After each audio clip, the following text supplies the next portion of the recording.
Hello, and welcome to our first week update of the Hungry Bin that we set up according to manufacturer's instructions.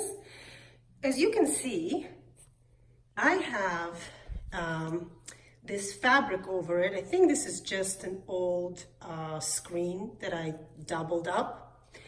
And the reason that I'm keeping it like this is because it gets too moist in the bin and the worms just crawl up and they're all over the lid, and I don't like it.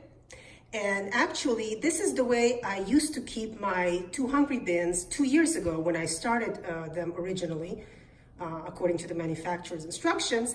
I used to keep it this way too.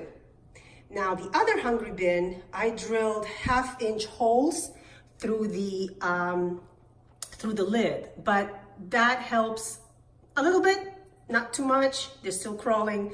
So I've started to keep the other Hungry Bin the same way. I just cover it with newspaper. Right here, dry paper on top and the mosquito netting on top to keep the fruit flies and bugs out of it. And they're happy. Now they're not crawling.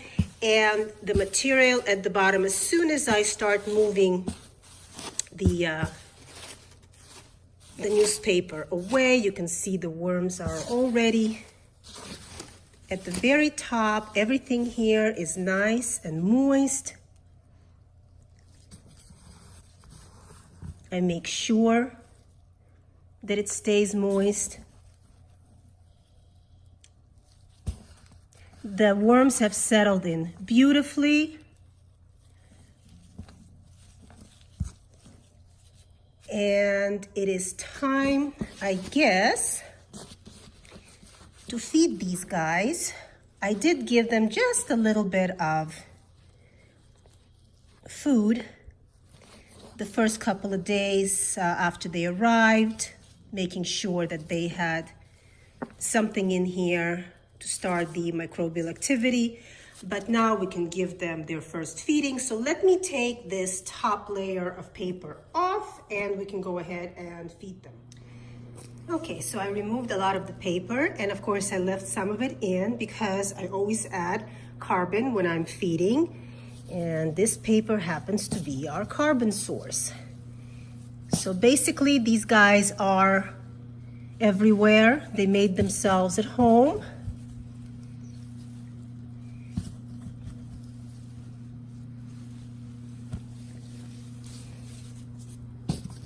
And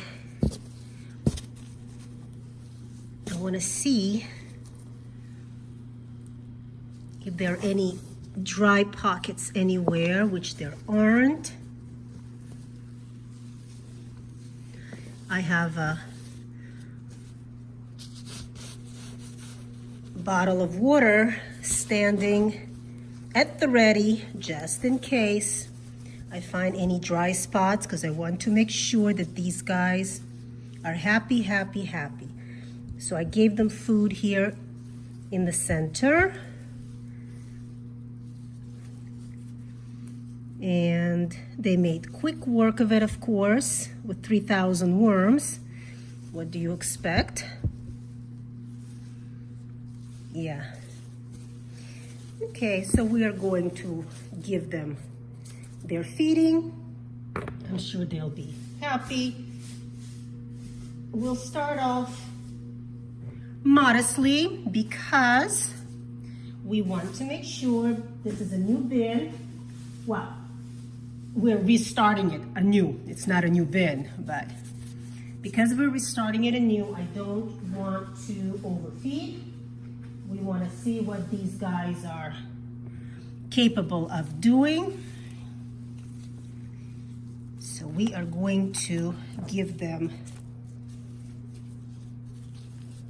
a little bit to start with and increase it slowly as we see them consuming what it is that we give them. Just adding a little oyster shell to make sure that the pH stays nice and neutral. And then we're just going to lightly cover this up.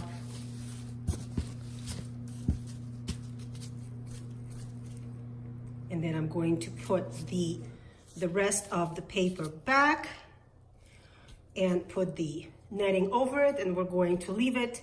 When the food decomposes, obviously it's going to release the liquid, and it's going to